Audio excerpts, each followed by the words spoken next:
धन्यवाद दोस्तों, कहानी को इतना प्यार देने के लिए।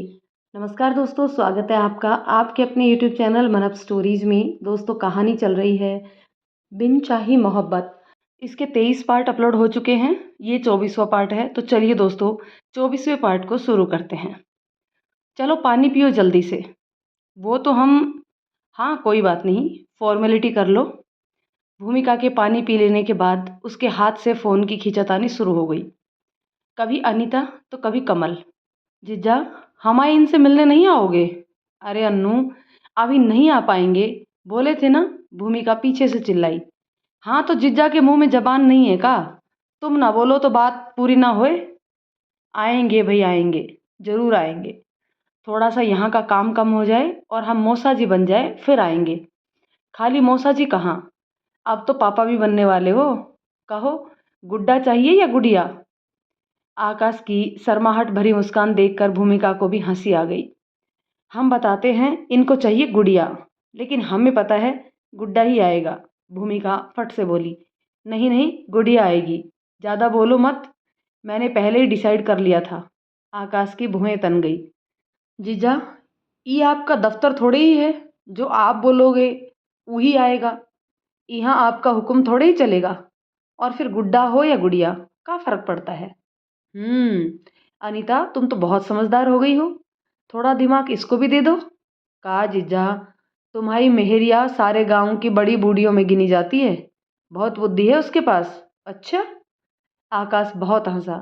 भूमिका ने अनीता के हाथ से फोन छीन लिया और छत के दूसरे कोने में भाग गई। सुनिए। एक बात बोलें?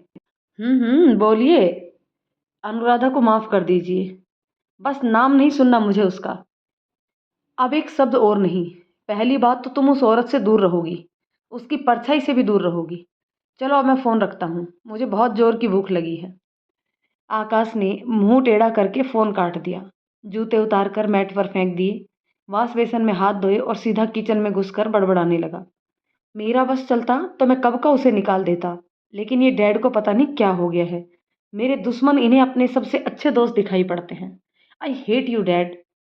आकाश गुस्से से पीछे मुड़ा और ऊपर टंगी कटलरी उसके सिर से टकरा गई। बेचारा सर सहलाते हुए बोला, सब मेरी जान के दुश्मन बने बैठे हैं। ये कटलरी जानबूझकर यहाँ टांगी गई है ताकि इनसे टकराकर मेरा सर फूट जाए। बेचारा गुस्से से बड़बड़ाता फ्रिज की चीज़ निकालने के लिए आगे बढ़ा ही था कि पैर का अंगूठा दीवार के कोने से टकरा गया।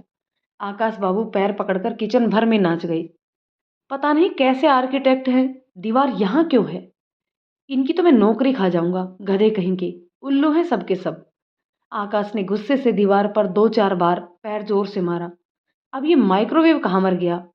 हाथों में पिज्जा बेस लिए खड़े आकाश बाबू आज कुकिंग करने वाले थे और भूमिका के स्वर्ग तुल्य किचन की आज सामत आने वाली थी। आकाश ने झट से पिज्जा बेस पर पिज्जा सॉस लगाया और ऊपर टमाटर, पनीर और प्याज की अच्छी सी लेयरिंग करके ऊपर ढेर सारी चीज किस दी और झट से उसे माइक्रोवेव में सेट कर दिया। इतने में अमर और राधा हंसते हुए अंदर घुसे। आकाश का ब्लेजर और जूते जमीन पर बिखरे देख दोनों की हंसी गुम हो गई। उन्हें लगा कि शायद कुछ सीरियस है, लेकिन थोड़ी ही देर में साहब अंदर से हाथ में 2 लार्ज पिज्जा लेकर बाहर निकले। सर आप? हाँ हाँ, अगर रोमांस से फुर्सत मिल गई हो तो बैठो और उठूं सो। बट कुक, वो भी शादीशुदा है, उसका भी करवा चौथ होता है इडियट। चलो बकवास कम, बैठो और मेरा बनाया टेस्टी पिज्जा खाओ। अमर ने राधा को देखकर आकाश को छेड़ते हुए कहा, देखा राधा, कुक भी करवा चौथ मनाने अपनी बीवी के पास गया है और एक हमारे घर में है एक महाशय, बीवी से ना मिलना पड़े इसलिए कुक बने घूम रहे हैं। राधा उसकी बात सुनकर हंस पड़ी। आकाश समझ गया जोक उस पर ही मारा गया है। पिज्जा कटर उठाकर अमर के गले से सटाते हुए बोला, जरा सोच समझ कर, पिज्जा की जगह तुम्हारे टुकड़े करने में ज़्यादा वक्त नहीं लगेगा। और सब हंस पड़े। बहुत लंबे वक्त के बाद एक साथ। वक्त न जाने अब और रंग दिखाने वाला था इस प्यारे से परिवार को। वक्त तेजी से बीत रहा था। आकाश ने खुद से कोई वादा सा ले कर लिया था। 1 महीने का लक्ष्य उसने 25 दिनों में हासिल कर लिया था। आकाश की बेहतरीन स्ट्रेटेजी के चलते पिछले 1 महीने के लॉसेस को कवर किया जा चुका था। कंपनी अब किसी घाटे में नहीं थी। और कैसे होती? आकाश की काबिलियत को किसी प्रमाण की ज़रूरत नहीं थी, लेकिन अब ज़रूरत थी उसी प्रोडक्ट के ज़रिए मुनाफ़ा बनाकर कंपनी के इन्वेस्टर्स को ये दिखाने की कि वो प्रोडक्ट आकाश या कंपनी के हित में कोई गलत फ़ैसला नहीं था। ये 1 महीना ज़रूर बेहद मुश्किल होने वाला था। एक तरफ कंपनी की गिरती हुई साख को बनाए रखना और उसी पर भी प्रॉफ़िट बनाना वाक़ई मुश्किल था। लेकिन आकाश हिम्मत हारने वालों में से कहाँ था। उधर राधा और अमर का आइडिया भी अपना अलग रंग दिखा रहा था। बस कुछ 50 ऑर्डर्स के बाद वो अपना 1000 का आंकड़ा छूने वाले थे। आकाश आज सुबह बेहद खुश होकर ऑफिस के लिए निकल रहा था। उसकी खुशी ब्रेकफास्ट लेते वक्त भी टेबल पर साफ दिख रही थी। आज ऑफिस में उसने थैंक्स गिविंग लंच भी ऑर्गेनाइज किया गया था। सुबह 11 बजे की मीटिंग में कॉन्फ्रेंस हॉल पहुंचे आकाश ने अपने मैसेज की शुरुआत एक बहुत ही बड़े थैंक यू के साथ की। Thank you everyone. Thank you so much for believing all your hard work and devotions. You guys made it in me. Thank you for possible for AGI. आज हमने अपना पहला गोल अचीव कर लिया है, अपने लॉस को कवर करने का, वो भी तय वक्त से पूरे 5 दिन पहले। ये बेहद करिश्माई है और आप सबकी दिन रात की मेहनत का नतीजा है। आकाश ने जैसे ही अपनी बात खत्म की, होल तालियों की गड़गड़ाहट से गूंज उठा। सबने तालियां बजाकर उसकी बात का समर्थन किया। पर गाइस, अभी हम खुश होकर नहीं बैठ सकते। एक बड़ी चुनौती हम सबके सामने मुंह बाए खड़ी है और चुनौती है पिछले महीने हुए नुकसान से दोहरा प्रॉफिट बनाने की। अब हमारा असली इम्तिहान शुरू हो रहा है। हम सबको इसके लिए कमर कसकर तैयार रहना चाहिए। आगे के लिए हम अपनी पहले से बनाई हुई स्ट्रेटजी पर ही अमल करेंगे, क्योंकि पिछले 1 महीने से हमारे बैग्स ने काफ़ी अच्छा रिस्पॉन्स दिया है। इसलिए जैसा कि तय हुआ था, इस महीने हम मार्केट में उतारी जाने वाली नई एक्सक्लूसिव रेंज की कीमतें 15 से 35% तक का इजाफा करेंगे। नए बैग्स के फीचर्स पर काम कर रही टीम्स अगले 2 दिन के अंदर नए बैग्स का एक प्रेजेंटेशन तैयार करेंगी और हमें बताएगी कि कौन से नए कस्टमर फ्रेंडली फीचर्स हम अपने प्रोडक्ट्स में बढ़ा रहे हैं। So guys, thank you so much यहाँ तक मेरा इतना साथ देने के लिए और कंपनी की रेपुटेशन को बनाए रखने के लिए। तो आज से हम अपने अगले लक्ष्य को हासिल करने की तैयारियों में जुटेंगे और कोशिश करेंगे कि पिछली बार की तरह इस बार भी तय वक्त से पहले हम अपने लक्ष्य को हासिल कर लें। इससे पहले कि आकाश अपनी फाइल समेट कर बाहर जाने के लिए उठता, अमर ने राधा की तरफ देखा। राधा जो लगातार लैपटॉप पर एक निगाह बनाए रखे हुई थी, उसने सिर हिलाकर अमर को इशारा किया। अमर खड़ा हुआ और सबको रोकते हुए बोला, sir, I have something to say. Akash रुका और पीछे घूमकर बोला, yes yes please guys, I am very very happy to announce that we have already created 10% of profit we have aimed for. Conference hall में हलचल मच गई। लोग एक दूसरे के कानों में फुसफुसाने लगे। May I know how did you do that? Akash ने उससे सवाल किया। Yes sure sir, let me show you. Amar ने राधा को इशारा किया और राधा ने स्क्रीन पर ऑनलाइन मार्केटिंग की वेबसाइट ओपन कर दी, जिसमें रिसेंटली 1065 ऑर्डर्स प्लेस किए जा चुके थे और करीब 5 करोड़ की सेल भी हो चुकी थी, वो भी महज 1 महीने में। ये अविश्वसनीय था आकाश सहित पूरे ऑफिस के लिए, और उससे भी ज़्यादा हैरानी की बात थी कि ये अमर ने कर दिखाया था, जिससे किसी को भी कोई उम्मीद नहीं थी। पूरे हॉल में तालियां एक बार फिर से जोर से बजी, उससे भी तेज जितनी आकाश के लिए बजी थी। अमर ने मुस्कुराकर सबका स्वागत किया। आकाश खुश तो हुआ, लेकिन न जाने क्यों उसकी खुशी में वो बात नहीं थी। उसके होठ मुस्कुराहट से जरा से फैले और बंद हो गए। गुड वन, मीट मी इन माई केबिन अमर, आकाश ने कहा और तेजी से अपने केबिन की तरफ घूम गया। अमर को उसका व्यवहार बड़ा अटपटा सा लगा। उसने पलटकर राधा की तरफ देखा। राधा ने हाँ में सिर हिलाकर इशारा किया और अमर चुपचाप आकाश के केबिन की तरफ बढ़ गया। मे आई कम इन? अमर ने गला साफ करते हुए कहा। आकाश अपने लैपटॉप पर प्रोडक्ट की वेबसाइट चेक कर रहा था। यस कम इन, आओ अमर। वैसे भी अब कुछ दिन बाद मुझे तुमसे अंदर आने के लिए ये सब पूछना होगा, उसने बिना अमर की तरफ देखे कहा। उसके चेहरे पर व्यंग भरी एक मुस्कान थी। अमर ने कुर्सी खींची और उस पर बैठ गया और मुस्कुराते हुए बोला, क्या भाई, सॉरी, मैं कुछ समझा नहीं। आकाश ने टैबलेट रखा और अमर की चेयर के पीछे आकर खड़ा हो गया। इतने भी इनोसेंट नहीं हो तुम जो तुम्हें कुछ समझ में ही नहीं आ रहा। ये वेबसाइट, ये ऑनलाइन मार्केटिंग, ये सब इन्वेस्टर्स को इम्प्रेस करने के तरीके हैं ना। उसने अमर की कुर्सी को ज़ोर से घुमा दिया। अब अमर का चेहरा आकाश के सामने आ गया। भैया आप क्या कह रहे हैं? मुझे कुछ समझ नहीं आ रहा। मैंने तो सोचा आप मुझे इनकरेज करेंगे कि पहली बार मैंने कुछ अच्छा किया है, तो तुमने मुझे ये बताना ज़रूरी क्यों नहीं समझा? तुम्हें ये स्टेप लेने से पहले मुझे एक बार इन्फॉर्म करना चाहिए था ना। बोलो। भैया मुझे लगा था कि आपको सरप्राइज़ दूंगा तो आप खुश होंगे, बस इसलिए। बस इसलिए। बस इसलिए क्या? क्या बस इसलिए? इस बात को कॉन्फ्रेंस में कहकर तुम सबके सामने ये जताना चाहते हो ना कि तुम मुझसे ज़्यादा बेहतर हो, मुझसे ज़्यादा काबिल हो। बोलो, यही ना? अमर हक्का बक्का सा रह गया। नहीं नहीं भैया, आप गलत समझ रहे हैं। मैंने ऐसा तो कभी सोचा ही नहीं। मैंने तो हमेशा सिर्फ आपकी मुसीबतें कम करने के बारे में ही सोचा है। मुझे लगा मेरे इस स्टेप से कंपनी को फ़ायदा होगा। बोलते बोलते अमर का गला रूंध आया। कोई बात नहीं, अगर तुम्हें मेरी जगह चाहिए तो ले लो, खुशी से ले लो, लेकिन इस तरह हर जगह खुद को मुझसे बेहतर साबित करने की कोशिश करके तुम्हें कुछ नहीं मिलेगा। सारे इन्वेस्टर्स तो वैसे भी तुम्हारे ही फेवर में हैं। वो तो चाहते हैं कि तुम मेरी जगह ले लो क्योंकि तुम और तुम्हारी बीवी बेहद काबिल हैं। आकाश बिना सोचे समझे बस बोले जा रहा था। अमर बस सिसकियां भरकर खुद को निर्दोष साबित करने की कोशिश कर रहा था। भैया, मैं आपसे माफ़ी मांगता हूँ, मुझे माफ़ कर दीजिए, पर जो आप सोच रहे हैं वो सच नहीं है। आकाश पर तो न जाने कौन सा पागलपन छाया था। उसने गुस्से से अमर से कहा, जाओ अमर, अपनी परफॉर्मेंस और बेहतर करो। मेरे कंपनी छोड़ने पर तुम ही तो इसे संभालोगे ना। अमर उसे समझाकर थक गया था। उसके आंसुओं का आकाश पर कोई असर नहीं पड़ा था। वो उठा और बिना कुछ बोले चुपचाप बाहर चला गया। राधा बड़ी खुशी और एक्साइटमेंट के साथ केबिन में इधर उधर घूम रही थी। उसे लगा था कि आकाश ने अमर की तारीफ करने के लिए ही केबिन में बुलाया है। लेकिन एक बात अभी भी उसे खल रही थी। आकाश ने अमर के इतने बड़े अचीवमेंट पर भी उस सबके सामने तारीफ के दो शब्द बोलने की जरूरत नहीं समझी। वो थोड़ी बेचैन भी थी। अमर सर झुकाए हुए अपने केबिन में घुसा। उसकी आंखों से टप टप आंसू टपक रहे थे। आंखें एकदम लाल थी। राधा को कुछ भी समझ में नहीं आया। उसने दौड़कर अमर को सीने से लगा लिया। क्या हुआ baby? Why are you crying? कुछ कुछ बात हो गई क्या? बोलो। Is everything all right? Radha उसके सर को सहलाते हुए बोली। अमर उसके सामने ही फूट पड़ा।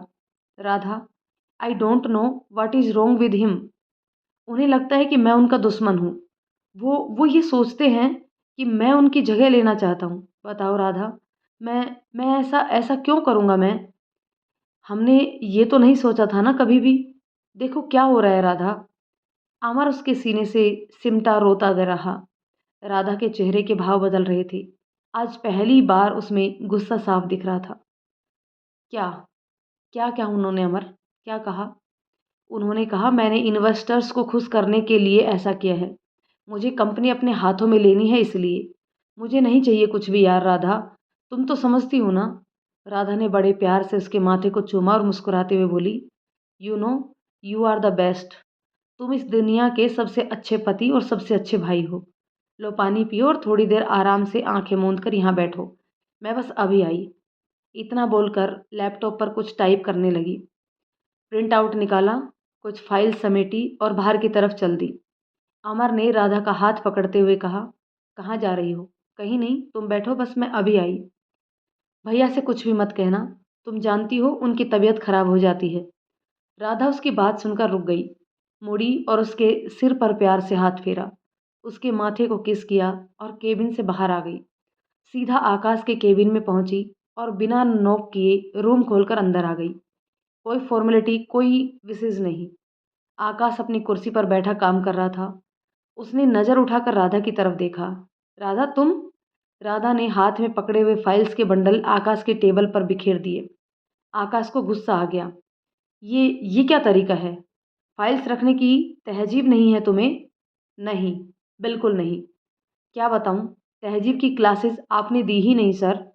दरअसल आप अच्छा बिहेवियर डिजर्व ही नहीं करते। ये वो सारी फाइल्स हैं जिसमें रिकॉर्ड्स हैं कि लास्ट 5 ईयर में आपसे कितनी मिस्टेक्स हुई हैं, जिनका नुकसान कंपनी ने लंबा झेला है। आकाश ने अपने लैपटॉप का फ्लैप बंद किया और तेज आवाज में बोला, और ये सब मुझे बताने का क्या मतलब है? मतलब ये है सर कि ये प्रोडक्ट आपकी पहली गलती नहीं है। इसके पहले भी आप कई बार गलत फैसले ले चुके हैं, लेकिन हर बार आपके गलत फैसलों पर लीपापोती करने के लिए डैड मौजूद होते हैं। इस बार जब हैंडल करने के लिए डैड नहीं है, तो आप लोगों को ढूंढ रहे हैं इल्जाम उनके सर पर डालने के लिए। तुम कहना क्या चाहती हो राधा? आकाश की भौहें तन गई। यही कि प्रोडक्ट लॉन्च पर हुई गलती ना भूमिका की थी और ना ही अनुराधा की। वो गलती आपकी और आपकी सिक्योरिटी ब्रांच की थी। फंक्शंस की सिक्योरिटी का पूरा इंतजाम सिर्फ आप पर था। फिर सिक्योरिटी तोड़कर वो एनवायरमेंटलिस्ट अंदर आई कैसे, ये पता करने की तो आपने कोशिश ही नहीं करी। सीधा इल्जाम थोपा अनुराधा और अपनी मासूम सी पत्नी पर, जिसने लाख गवार होने के बावजूद भी स्टेज पर जाकर बड़ी जिम्मेदारी से बोला, भले ही थोड़ा बोला।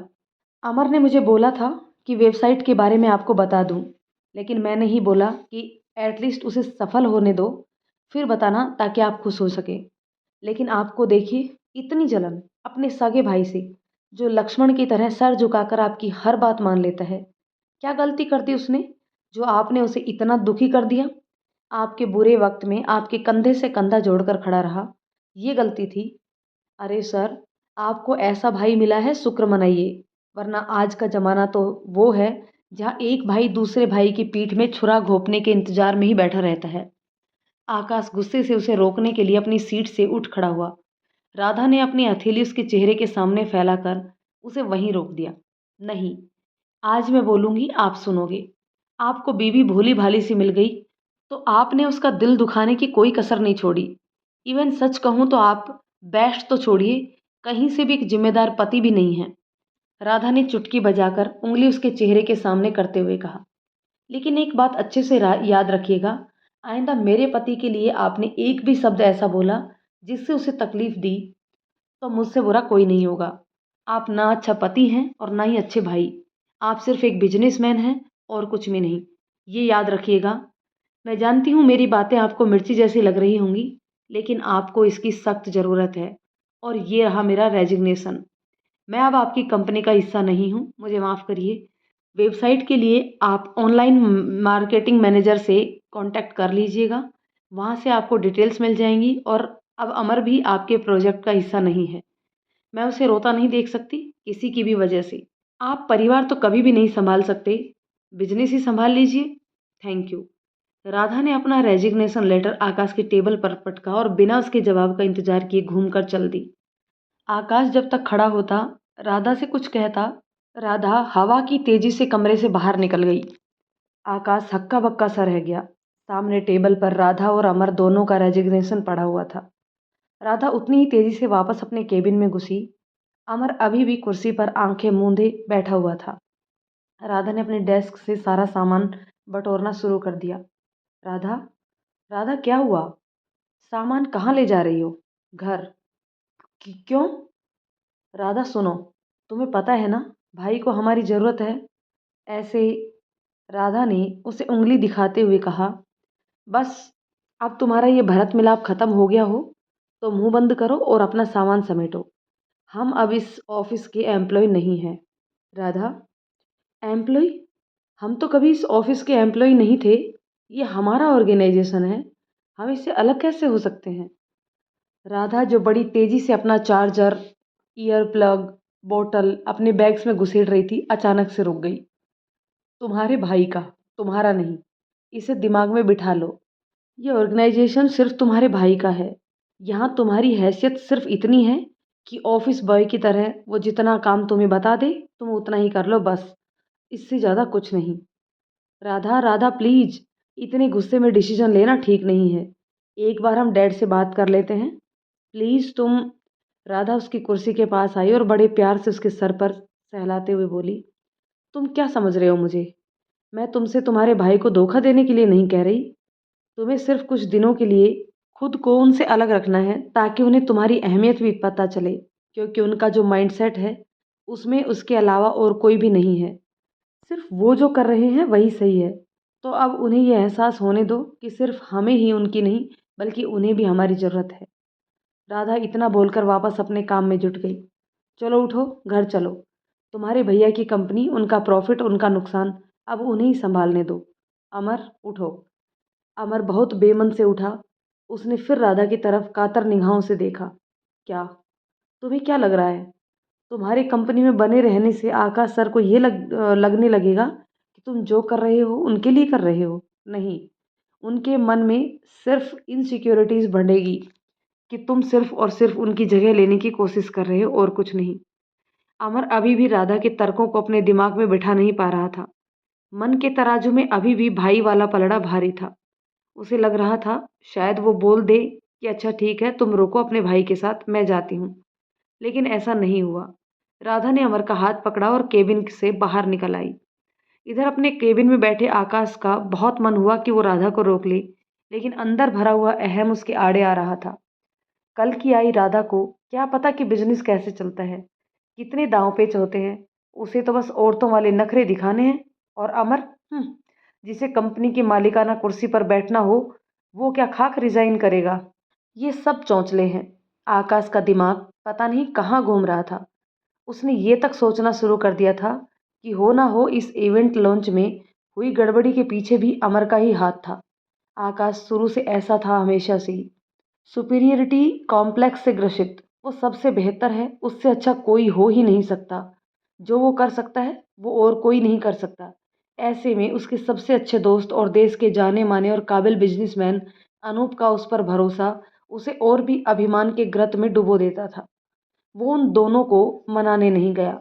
राधा और अमर ऑफिस से चले गई। आकाश ने केबिन अंदर से लॉक कर लिया और टेबल पर सर औंधा करके बैठ गया। दिमाग में एक साथ सैकड़ों बिजलियां सी दौड़ रही थी। क्या? क्यों? कैसे? अनूप पिछले 3 दिन से आकाश का फोन नहीं उठा रहे थे। इस बात से आकाश और भी ज्यादा चिढ़ा और उखड़ा हुआ था। आज फिर उसने 2 बार अनूप को कॉल किया, लेकिन फोन नहीं उठा। उसका गुस्सा आसमान चीर कर पार निकलता जा रहा था। वो अपने केबिन में बनी उस शानदार कांच की दीवार पर लगातार घूंसे मारे जा रहा था, जहां से सारा शहर दौड़ता हुआ दिखाई देता था। एक बार फिर उसने अनूप को फोन मिलाया। इस बार फोन उठ गया।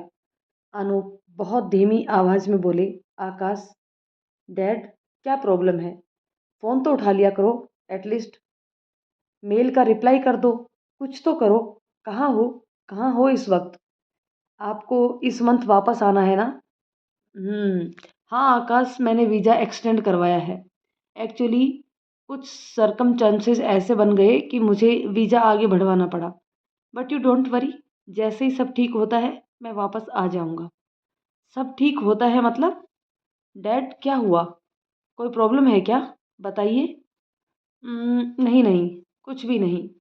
तुम परेशान मत हो, वहाँ तो सब ठीक है ना? आकाश समझ गया था अनूप कुछ छिपा रहे हैं। Dad, is everything all right? Anoop ने एक लंबी गहरी सांस ली। हाँ, सब ठीक है। दरअसल इस देश में फिलहाल मेडिकल इमरजेंसी लागू कर दी गई है। दोबारा कोरोना ब्रेकआउट हो गया है। काफ़ी सेवर केस आ रहे हैं, कुछ लोगों की मौत भी हुई है। फ्लाइंग सर्विसेज अगले कुछ दिनों के लिए रोक दी गई हैं। आप और मॉम तो ठीक है ना? अगर आप कहीं तो मैं चार्टर्ड प्लेन। नहीं नहीं, उसकी ज़रूरत नहीं। हम लगातार इंडियन एम्बेसी के कांटेक्ट में हैं। जैसे ही हालात थोड़े सुधरते हैं, वैसे ही मैं और सोनल वापस निकल आएंगे। तुम परेशान मत हो, मैं बिल्कुल ठीक हूँ। ओके आकाश। अपना और मॉम का ध्यान रखिएगा। बेवजह बाहर मत निकलिएगा, बिल्कुल भी नहीं। ऑफ कोर्स बेटा, take care. To you dad. Akash ने इतना कहकर फोन काट दिया। अनूप को थोड़ा चिंता में देख उसने बिजनेस और अमर की बातें उससे कहना सही नहीं समझा। अब वो ये बोझ किससे बांटे? अनूप से बांट लेता तो बोझ हल्का हो जाता। भूमिका को वो इस काबिल समझता ही नहीं था। तो अब किसके पास जाए? आकाश ने फोन टेबल पर पटक दिया और आंखें मूंद कर बैठ गया। थोड़ी देर वो अपने रेक्लाइनर को पैरों से इधर उधर घुमाता रहा। फिर फोन पर कोई नोटिफिकेशन आया। आकाश ने अध खुली आंखों से फोन को देखा। गायनाकोलॉजिस्ट क्लिनिक से मैसेज था। भूमिका का तीसरा महीना ऑलमोस्ट पूरा होने वाला था। आज नेक्स्ट प्रीनेटल सेशन के लिए शाम को अपॉइंटमेंट था। आकाश ने फ़ोन उठाया, भूमिका को कॉल लगाया। जी भूमिका, तैयार रहना, मैं 2 घंटे में तुम्हें लेने आ रहा हूँ। शाम को डॉक्टर के पास जाना है ना? अच्छा ठीक है, ड्राइवर नहीं आएगा, आप आओगे? हाँ, वो आज लीव पर है, रेडी रहना। आकाश फ़ोन रखने ही वाला था कि भूमिका की आवाज़ आई। सुनिए। हाँ बोलो। भूमिका ने बहुत धीमी आवाज़ में कहा। शादी का दूसरा सालगिरह मुबारक हो। आकाश ने कसकर आंखें भींच ली। उसे सुबह ही अमर और राधा ने विश किया था। उसने सोचा भी था कि ऑफिस पहुंचते ही वो भूमिका को विश करेगा, लेकिन फिर हड़बड़ी और गड़बड़ी में सब भूल गया। क्या हुआ? हमारी बात सुन रहे हैं या नहीं? हाँ, तुम्हें भी। हैप्पी एनिवर्सरी जान। भूमिका झूम गई थी। अच्छा ठीक है, हम रेडी रहेंगे, जल्दी आ जाइएगा। हाँ, और तुम भी रेडी रहना। हम आज का पूरा दिन और रात साथ में बिताने वाले हैं, समझी? हाय सच्ची? भूमिका फोन को सीने से लगाए 2-3 बार कमरे भर में नाच गई। हम्म, तैयार हो जाओ। आकाश ने उसे फोन पर ही एक किस की और खुद मुस्कुरा उठा। थोड़ी देर हुई थी, उसका ध्यान इस बात पर गया कि अनूप ने उसे एनिवर्सरी क्यों नहीं विश की। ऐसा कहाँ बिजी हो गए जो अपनी जान से ज़्यादा लाडले बेटे की शादी की सालगिरह भूल गए? और उन्हें तो छोड़ो, मोम को भी याद नहीं रहा। आकाश का मुंह फूल गया। सुबह अमर के साथ हुई झड़प के बाद वैसे भी उसका मूड काफ़ी ख़राब था, लेकिन उसने सोच लिया था कि आज वो भूमिका को वापस अपने साथ ले आएगा। एक वही तो है जो उसके गुस्से का शिकार होकर भी उससे नाराज़ नहीं होती, वरना अगर राधा जैसी मिली होती तो आकाश ने जाने कब का सुधर चुका होता। बस बहुत अलग रह लिए, अब एक साथ रहेंगे हर परिस्थिति में, चाहे कैसी भी क्यों ना हो। आकाश उठा, अपना सारा सामान पैक किया, बैग उठाया और ऑफिस से निकलकर कार में बैठ गया। कार स्टार्ट करके हाईवे की तरफ मोड़ दी। म्यूजिक ऑन कर दिया। कार के फ्रंट में म्यूजिक सिस्टम के साइड वाले वॉलपेपर पर पूरे परिवार की हंसती हुई तस्वीर लगी थी। आकाश ने देखा, उसका चेहरा खिल उठा। अमर का शरारती चेहरा देखकर उसे बहुत प्यार आ रहा था। उसने तस्वीर पर एक हाथ फेरा। उसे बचपन से आज तक हर शख्स की अपनी ज़िंदगी में भागीदारी याद आने लगी। स्कूल की पेरेंट्स टीचर मीटिंग, जहाँ कम नंबर लाने पर वो अनूप को डरते हुए बोलता था, मोम को मत बताइएगा प्लीज़। और उसके बाद अनूप फटाफट आकाश के हिस्से की डांट टीचर और सोनल दोनों से खाते थे। अमर बचपन से खुराफाती था, लेकिन आकाश का कितना लाडला था। एक बार सीसो झूले से किसी बच्चे ने अमर को उतार दिया। अमर महज 6 साल का था और वो रोते हुए आकाश के पास आया। उसके बाद आकाश ने उस बच्चे की जो धुनाई की कि अनूप को एक बार फिर प्रिंसिपल और उस बच्चे के पेरेंट्स से लिखित में माफ़ी मांगनी पड़ी थी। अनूप के लिए बचपन से वो बहुत दुलारा था। अमर को भी वो बहुत प्यार करते थे, लेकिन आकाश के साथ उनका कुछ अलग ही जुड़ाव था। कुछ ही वक्त हुआ होगा कि अनूप ने महसूस किया कि जैसे जैसे वो बड़ा हो रहा था, आकाश के व्यवहार में परिवर्तन आने लगा था। अब अगर अनूप अमर को थोड़ा ज़्यादा प्यार जता दे या उसके लिए कुछ खास कर दे, तो आकाश पैर पटक कर गुस्सा होकर अपने कमरे में चला जाता था। अमर को घंटा फर्क नहीं पड़ता था, वो अपने खिलौने लेकर मगन हो जाता था। अनूप ने सिर्फ उसके इस व्यवहार को सामान्य करने के लिए पहले उसे बोर्डिंग स्कूल में डाला और फिर विदेश भेज दिया कि शायद जब वो उससे दूर रहेगा तो नॉर्मल हो जाएगा। आकाश की शादी के बाद वो सबसे लंबा वक्त था जब आकाश अनूप से नाराज और चिड़ा चिड़ा सा रहने लगा था। आकाश हमेशा से सिर्फ अपने पिता की नज़रों में ऊंचा बना रहना चाहता था और कुछ भी नहीं। उसे पैसे या कंपनी या किसी भी चीज़ का मोह नहीं था, लेकिन अपने पिता और समाज की नज़रों में वो बेहद सफल व्यक्तित्व बनना चाहता था। न जाने क्यों मन में अब एक पछतावा भी जन्म लेने लगा। बेवजह कब तक अपनी भड़ास अपने परिवार पर निकालते रहोगे आकाश? सब तुमसे प्यार करते हैं, तुम्हारा भाई। उसे तुम्हारी जगह का लालच होता तो क्यों वो एक आइडिया तुम्हारे लिए संभाल कर रखता? कब का इन्वेस्टर्स के सामने उसे पेश करके इम्प्रेस कर दिया होता उसने उन्हें, लेकिन उसने ऐसा नहीं किया। कैसे भाई हो तुम आकाश? जब अमर भूमिका से हंसकर दो बात बोल देता था तो भी तुम्हारा दिल जल उठता था, क्यों? तुम प्रोफेशनल जिंदगी में इतना ज़्यादा घुस चुके हो कि अब तुम्हारे लिए किसी की भी कोई अहमियत नहीं रह गई, बस तुम और तुम्हारे व्यापारिक लक्ष्य। आकाश स्टीयरिंग पर अपनी पकड़ कसकर बनाए हुए था, लेकिन आंसुओं से भरी उसकी आंखें झिलमिलाने लगी थी। जी कर रहा था कि अभी लौट कर जाए और अमर को गले लगाकर उससे माफ़ी मांग ले। आकाश ने दूसरे हाथ से अपनी आंखें पोंछी। नहीं, अब बस और नहीं, अब वो सब सही कर लेगा। अनूप के वापस आने से पहले आकाश पूरा परिवार फिर से वैसे ही जोड़ लेगा जैसे उसके पिता ने जोड़ रखा था। वो भूमिका को वापस लेकर आएगा, अमर और राधा दोनों से माफ़ी मांगेगा, सब फिर वैसा ही हो जाएगा और वो और अमर मिलकर बिजनेस को भी संभाल लेंगे। आकाश का सर ये सब कुछ सोच सोचकर एकदम से भारी होने लगा। वो समझ गया था माइग्रेन स्टार्ट हो रहा है। कान से शुरू होकर गले तक का हिस्सा सुर्ख लाल हो चुका था। माथे पर लालरी छाने लगी थी और फिर सिर के उस हिस्से में अचानक से सैकड़ों सुइयां भी चुभने लगी थी। आकाश ने गाड़ी साइड में लगाई, अपने बैग को की आगे वाली पॉकेट में हाथ डाला। उसकी दवाइयों का पत्ता खाली हो चुका था। भूमिका होती तो कितना ध्यान रखती थी उसकी दवाइयों का। पिछले 2-3 हफ्ते सर दर्द क्या नहीं हुआ। आकाश ने दवा रखना ही बंद कर दिया था। हाईवे से बस आधा किलोमीटर दूर भूमिका के गांव की कच्ची सड़क थी। वहीं शहर लौटने के लिए उसे वापस 30 से 35 किलोमीटर जाना पड़ता। सरदर्द इतना हावी हो चुका था कि स्टीयरिंग से उसकी पकड़ ढीली हो रही थी। आंखें अंगारों की तरह दहक रही थी। बहुत हिम्मत करके आकाश ने स्टीयरिंग पर अपनी पकड़ जमाई। पीछे लौटना बेवकूफ़ी होती। आधा किलोमीटर पर गांव है। कमल को बुला लेता हूँ फ़ोन करके। घर पहुँच जाऊँ, बाद में उससे दवा मंगा लूँगा। या अमर को बोल दूँ, वो शहर से आएगा यहाँ। उसे भी ट्रैफिक में 2-2.5 घंटे लग ही जाएंगी। लिव इट, महज आधा किलोमीटर की ही तो बात है। एक बार कच्चे रास्ते पर घूम ले, फिर कमल आ ही जाएगा। आकाश कुछ न सोचने की हालत में भी बहुत कुछ सोच गया था। उसने बड़ी हिम्मत करके गाड़ी वापस स्टार्ट की, घुमाकर रोड पर वापस लाने लगा। आंखें दर्द में फटी जा रही थी।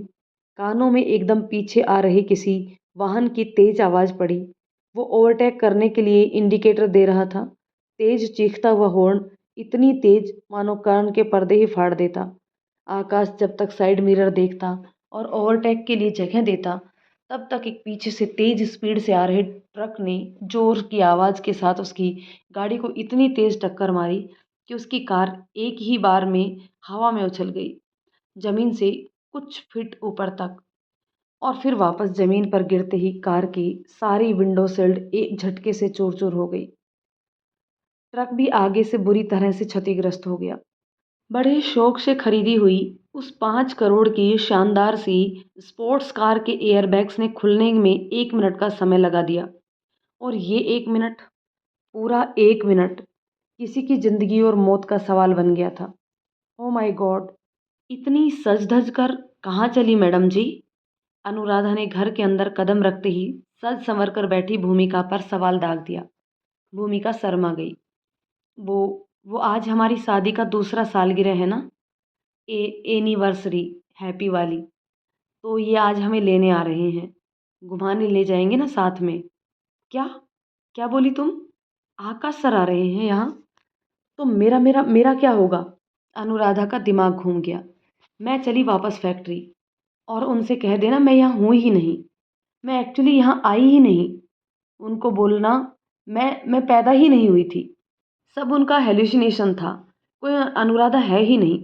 ठीक है, याद रहेगा ना यही बोलना। अनुराधा के माथे से पसीना बह रहा था। भूमिका हंस हंस कर दोहरी हुई जा रही थी। फिर कस कर उसका हाथ पकड़कर बोली, अरे you not worry Anu baby, मैं हूं ना, देखना ये कुछ भी नहीं कहेंगे तुम्हें। और भूमिका अनुराधा की बोली हुई लाइंस याद कर फिर से जोर से हंस पड़ी। तो कहाँ जाने का प्लान है तुम्हारा? अनुराधा ने उसे छेड़ा। अब तो ये ही जाने। भूमिका पैर घुटनों से मोड़कर आराम से खाट पर चढ़कर बैठ गई और घुटनों पर अपनी कोहनियाँ टिकाकर अनुराधा को कहानी सुनाने लगी। अरे कहाँ ही ले जाएंगे, पिछले साल भी एक बड़े से 5 सितारा 5 स्टार होटल में ले गए थे। पता है पूरे होटल में सिर्फ हम दो ही थे। जब मैंने पूछा तो बोले आज कोई नहीं आएगा, बस मैं और तुम। How sweet. उन्होंने पूरा होटल बुक किया एनिवर्सरी के लिए। हाँ और का। और पता है, हमको तो वहाँ का खाना जरा भी ना लुभाता। तुमको बताएं, जरा सी प्लेट में डबल रोटी में आलू प्याज भरकर टमाटर की चटनी डालकर ले आए। अगल बगल में दो दो धनिए की पत्ती रख दी और बोले हमारे रेस्टोरेंट का सबसे फेमस सैंडविच है, वो क्या बोलते हैं उनको, डबल चीज। भूमिका जैसे जैसे बताती जा रही थी, अनुराधा की हंसी छूट रही थी। हंस काहे रही हो? अब तुम बताओ। रोज हम अपने हाथ से घर में उनके लिए फिल्टर कॉफ़ी बनाते हैं और वही कॉफ़ी वहाँ लेकर आए और पता चला उसकी कीमत क्या थी? क्या? अनुराधा ने उसकी बातों को एक्साइटमेंट बनाए रखने के लिए अपनी आंखें हैरानी से फैला दी। कुछ यही 500 रुपये। 2 दिन की सब्जी दाल आ जाए घर में इतने में तो।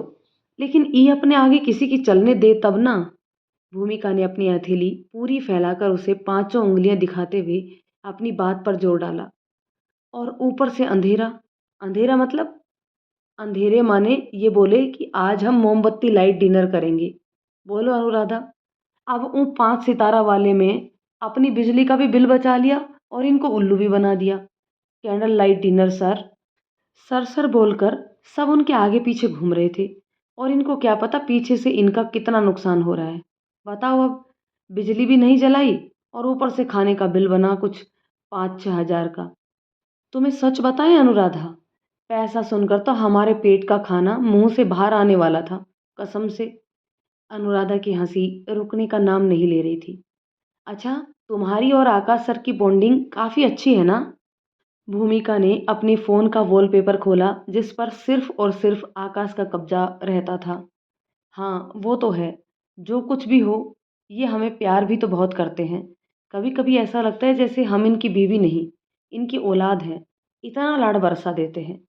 भूमिका खिलखिलाई और धीरे से अपने पेट पर हाथ रखकर सहलाते हुए बोली, बस अब ये बाबू आ जाएगा ना, फिर तो ये हमें जरा भी प्यार नहीं करेंगे, हम जानते हैं। अनुराधा जब तक कुछ कहती, कमल अंदर से बड़ा सा टिफिन लेकर बाहर निकला और भूमिका की चारपाई पर रख दिया।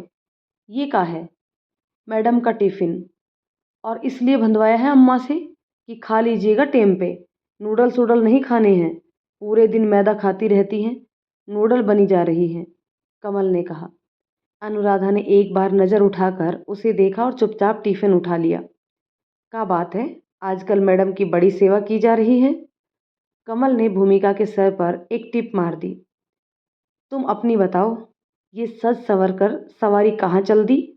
ए, हाथ कैसे लगाया तुमने हमें? पता नहीं है, अभी आ रही हैं।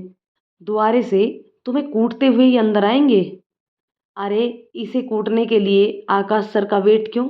रुको मैं पकड़ती हूँ, तुम भी जी भरकर कूट लो। बोलते हुए अनुराधा ने दौड़कर कमल की कॉलर पीछे से पकड़ ली और उसके गले में झूल गई। कमल उसकी इस हरकत पर जोर से हंस पड़ा। भूमिका ने दौड़कर कमल की पीठ पर 2-4 मुक्के जमा दिए। अच्छा अच्छा ठीक है, हो गया ना बदला पूरा। ये बताओ, जीजा आ रहे हैं सच्ची? हाँ, टाइम तो हो गया है, अब तक तो आ जाए चाहिए। भूमिका अपने फ़ोन में टाइम देखते हुए बोली। फिर उसने आकाश को एक बार फ़ोन लगाया। घंटी जाती रही, फ़ोन नहीं उठा। भूमिका इससे पहले कि दोबारा फ़ोन लगाती, अनुराधा होठ सिकुड़ते हुए बोली, अरे आ ही जाएंगी, तुम्हें भी मेरी मौत बुलाने में बड़ी जल्दी है। अनुराधा ने उसे वापस खींचकर खाट पर बिठा दिया। कमल अनुराधा की तरफ देखकर मुस्कुराता हुआ बाहर चक्की पर चला गया। तुम्हारी साड़ी बहुत सुंदर लग रही है, जरूर आकाश सर ने ही लाकर दी होगी। दोस्तों, कहानी के इस पार्ट को यही रोकते हैं। मिलते हैं कहानी के एक और पार्ट में। तब तक ये कहानी आपको कैसी लग रही है, ये पार्ट आपको कैसा लगा, कमेंट करके ज़रूर बताइएगा। यदि कहानी पसंद आई हो तो इसे लाइक और शेयर कर दीजिए। यदि चैनल पर नए आए हैं तो प्लीज़ चैनल को सब्सक्राइब ज़रूर कर लीजिए। तो चलिए दोस्तों, मिलते हैं कहानी के एक और पार्ट में। तब तक के लिए शुक्रिया।